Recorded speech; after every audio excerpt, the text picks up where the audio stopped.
So, as most of you probably know, the SN5 has successfully carried out its static fire test, and I remain very impressed and hopeful that this project is going to move forward, although we must remember that SN4 exploded after its static fire tests, but nevertheless, I have every confidence that the Starship is going to be moving forward to a 100 to 150 meter hop test within the next few days. Let's just keep hoping.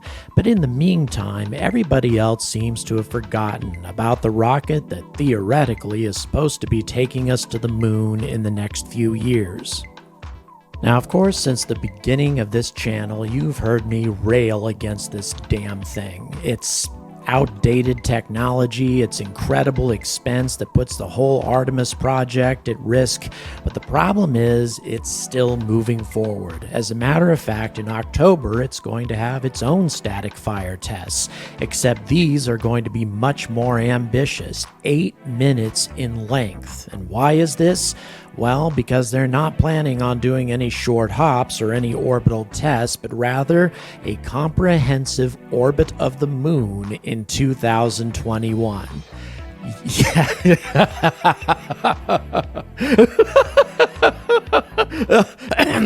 Excuse me.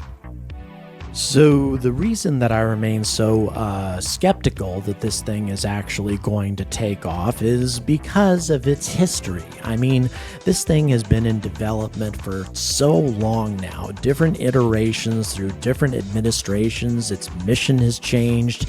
It should have launched years ago, but it just hasn't, in spite of the fact that it's using technology that really isn't any different than what was used on the space shuttle.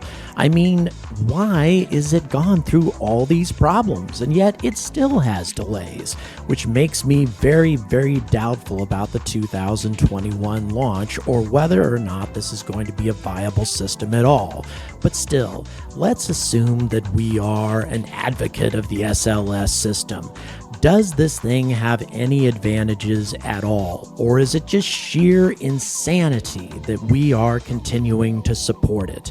Well, that's what we're going to be talking about in just a few minutes.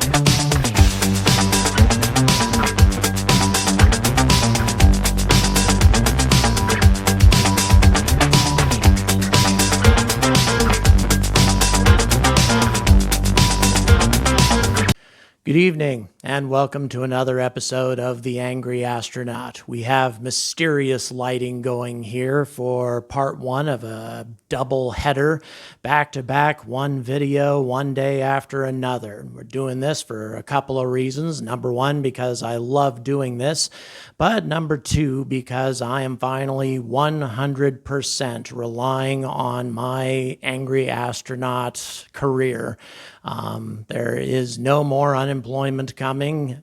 There wasn't a whole lot to begin with since I was receiving support already, but nevertheless, I am now 100% relying on this channel and the rather fickle ways of YouTube, and I've come to discover that it's very difficult to figure out how they do things with their algorithms and such. And so therefore, I'll talk a little bit more to you about how you can support the future of the channel later on. So the SLS, you've heard me slam on it over and over again. Is it an overpriced piece of junk? Yes, it absolutely is. Is there a much better way of going to the moon, and always has been? Yes, as a matter of fact, this is not a whole lot different than the Saturn V. As a matter of fact, in some ways, it's less efficient than the Saturn V. But in spite of all of the problems that this system has, does it have any positive aspects? Is there anything that an advocate of the SLS might say to argue for the advantage of the SLS over the Starship? Well, I decided to take a second look at this, and sure enough, there are some advantages that this rocket has. Is it enough to tip the scales? Well, let's find out. Okay, got to get into character here. So the SLS is going to be the most powerful rocket in human history, using a combination of tried and true engines that have been used for decades. The RS-25 liquid fuel engines, which could keep 8 747 aircraft aloft, along with 2 solid fuel rocket boosters. This combination of American-made juggernauts produces 8.8 million pounds of thrust. Or, oh, by the way, that water is used to suppress sound so we don't deafen people out in Florida, but it's the equivalent of 160,000 Corvette engines, or 15% more than the Saturn V at liftoff. And by the way, this is just the Block 1, the first of the generation of SLS that we'll be building. The Block 2 will be able to lift 130 metric tons to low Earth orbit and 45 metric tons all the way to the moon. Now, granted, in theory, your Starship has a little bit more thrust at launch, or, well, a lot more thrust, 16 million pounds of thrust being delivered by this thing called the Super Heavy, although I still like calling it the BFR, or Big Friggin' Rocket, because that's just funnier. And so in any event, a lot more thrust, but it's carrying a lot more weight to orbit. And that's because the dry mass of a Starship is 100 tons, and that's at minimum. So as a result, the amount of cargo that can be transported to the moon is substantially less. Only 21 metric tons to geosynchronous transfer orbit to the moon. That's assuming, of course, that you don't refuel in low Earth orbit, as is your plan, but this has never been done before.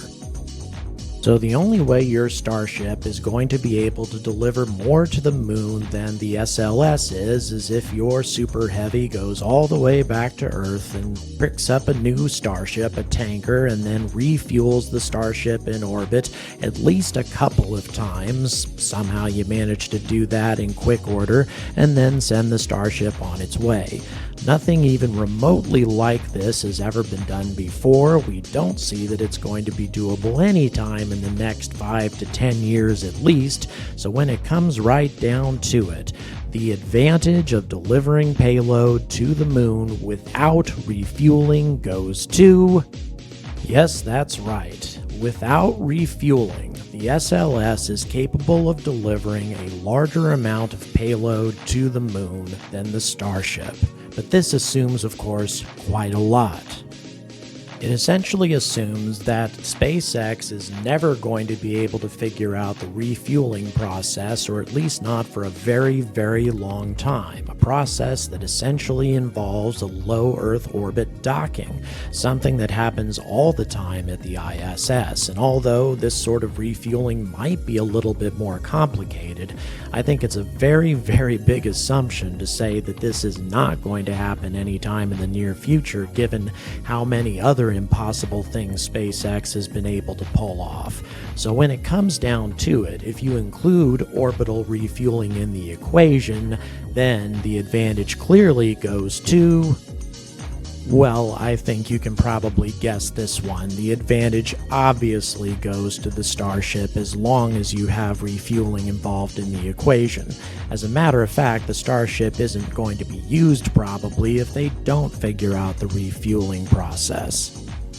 But what about the most obvious advantage of the SLS, that is to say, reliable technology? I mean, after all, it's essentially using the same technology as being used in this particular launch, which, by the way, was STS-129, or the last launch of the Space Shuttle. I was fortunate enough to see the maiden launch of the Space Shuttle Challenger, and let me tell you something, that is something to behold. So if I can get back into character again, this is a tried and true technology that's been used over and over again in the history of NASA. Granted, we had a couple of minor foul-ups, but we have a way out of that particular problem, and safety protocols built in, which we'll talk about later on. So when it comes right down to it, we're using technology that is certain to succeed as opposed to all brand new technology that is very likely to fail. But here's my question. If this is so reliable and so solid, why is it so far behind so many years? And as a matter of fact, the SLS still has leaky fuel tanks. Given all of these problems, is this really an advantage? Nevertheless, since the SLS is using engineering and propulsion that we have used many times before and the Starship is not, I must hesitantly give a slight advantage to the SLS. Damn, that hurt. But since we were just talking about the space shuttle, what about the safety factor? I mean, do we really want something based on space shuttle technology really taking our astronauts up when 14 of them have died using the same system? Well, NASA has made up for this particular problem as well, and so I'm going to get back into character here. At this point, we have introduced an abort system for our Orion capsule to pull the astronauts clear of any mishaps that may occur, completely guaranteeing their safety at least during the launch.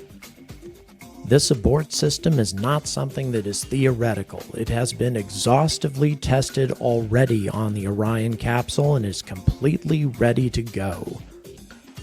Well, just about ready to go anyway. And not only that, we also have a much more tried and true method of landing. We're going to be using an ablative heat shield, has been used since the Apollo era.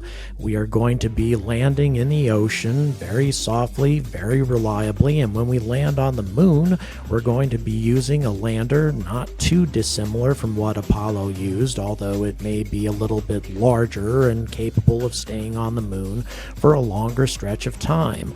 All of these technologies are completely established and completely reliable, as opposed to the technologies on the Starship, all of which are untested, untried, and far more likely of getting somebody killed. I must reluctantly admit that this is the Starship's greatest weakness, is its lack of an abort system, or its design really allowing it to have one. The redundancy is going to make a very big difference in this, but the shuttle had a lot of redundancy as well. It had a quadruple redundancy system built into its avionics and computers, for example.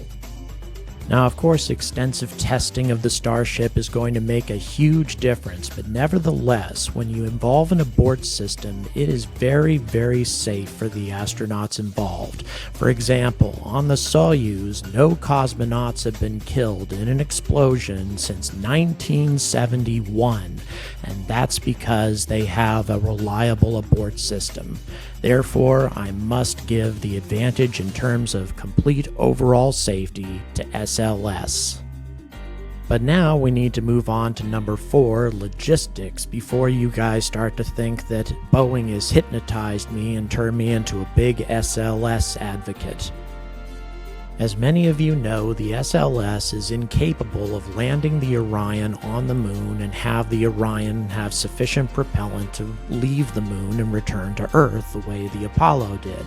So we need sort of an intermediary station for the Orion called the Lunar Gateway, or for the first manned mission to the moon, they're simply going to have the Orion rendezvous with a lander directly. Now, this is the sort of thing that has gotten Buzz Aldrin even worked up, because you can't go directly to the moon with the SLS and the Orion the way you were able to with the Saturn V and Apollo. It just isn't the same system, and it isn't as efficient. However, there are certain advantages to going through the Lunar Gateway. As I have mentioned before, it acts as a dress rehearsal for a mission to Mars. You can perform a variety of different experiments on it. It's a place to evacuate to. There are a number of advantages to it, but still, it's an intermediary stage that adds another step and something else that you have to build. And since it is so expensive to do this, NASA has actually contracted a Falcon Heavy, or probably will anyway, to start assembling this rather than using an Orion as is depicted in this animation.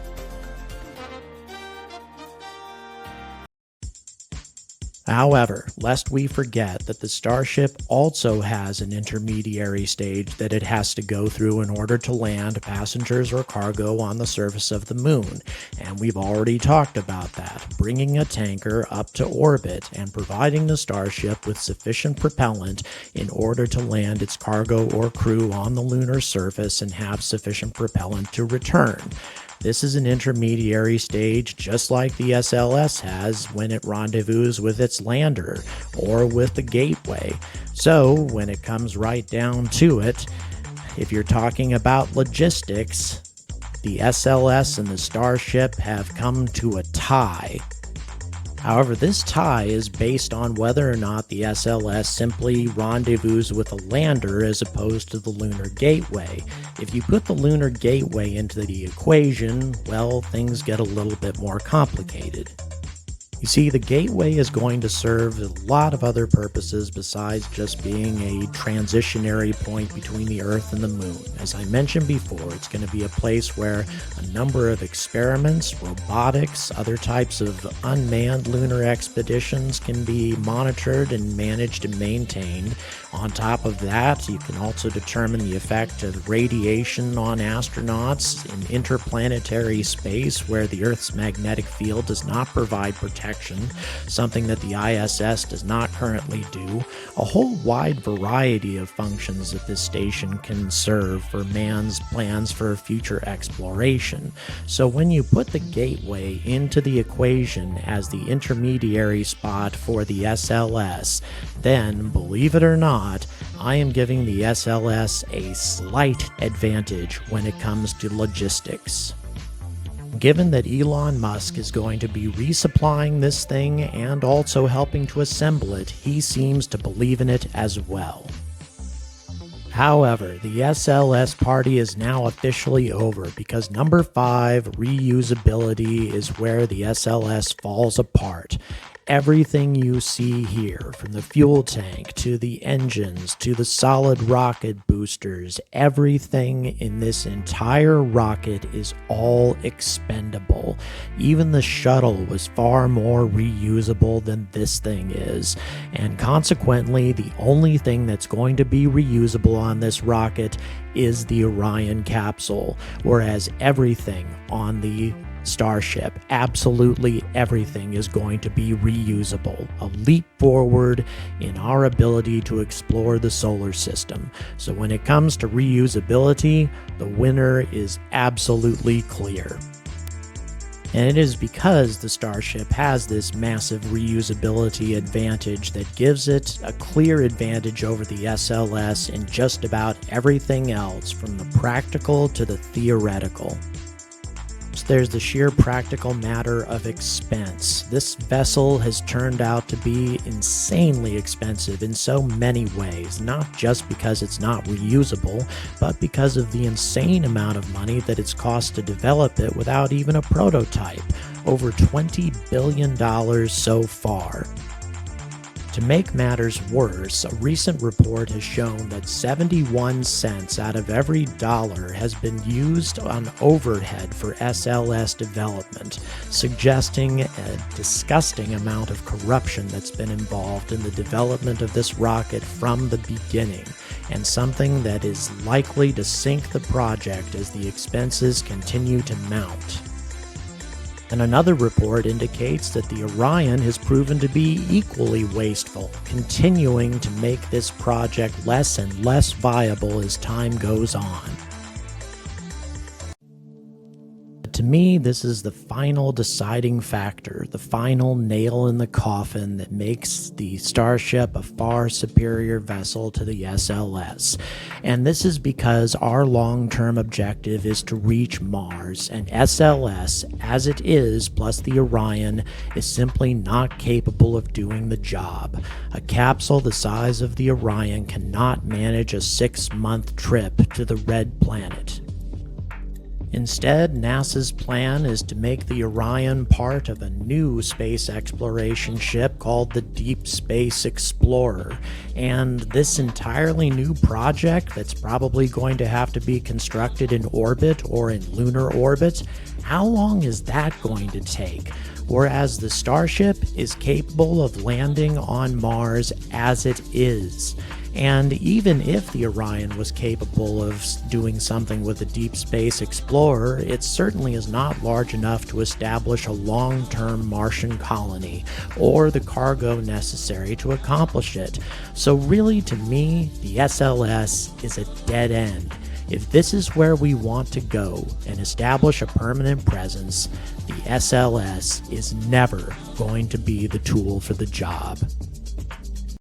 So, there you have it. Yes, indeed, the SLS does have some advantages. They definitely has, at least currently anyway, given the current configuration of the Starship and the fact that the Starship is still early in its development, it does have some potential advantages. However, as I just stated in the video, regardless of what advantages it may have, this is such an expensive and outdated and inefficient way of getting from the Earth to the Moon, or from the Earth to Mars for that matter. NASA doesn't have a clear plan on that yet, that it's just not a system that's going to have any longevity, assuming that it survives at all.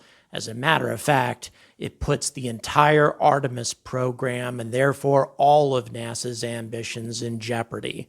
Does that mean that I hope that this thing never gets off the ground? Well, no. As a matter of fact, I don't. As a fan of space, as an advocate of space exploration, the SLS is a space exploration vessel. I don't wish ill upon the developers of this vessel. I don't want to see their ship blow up on the pad or anything along those lines. I would like to see it succeed, at least long enough to get the lunar gateway in place. Because as we have seen with the ISS, governmental agencies are very hesitant to cancel space stations and to bring those down as opposed to canceling missions.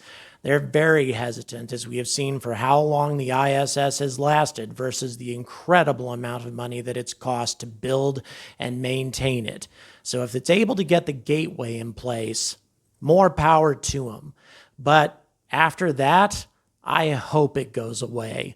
I really hope that NASA finally realizes, especially since they've been using commercial methods of getting so many aspects of their Artemis program to the moon anyway. I hope that they come to the final realization that this is not the way to go for the future at all, and they need to switch, and hopefully it's to something like the Starship, or at least something that is more efficient, involves higher technology, and is 100% reusable, whatever that solution may be. But we shall see how things develop. In the meantime, this channel is now the source of my livelihood, and I have to admit I'm a little bit scared. So in any event, as anybody starting a new business would be, I should think. But I am confident that I'm going to make it through. I have the best subscribers in the universe. I continue to believe this, but nevertheless, I have learned that this whole monetization thing, it is fickle. You cannot depend on it, and if I rely on it, I'm dead. So as a result, I have to continue to ask for support, and I think you guys know how to do that, through Patreon, and I have a number of other methods in the description, and hopefully I'm going to have some additional features on YouTube here soon that will allow you to contribute as well.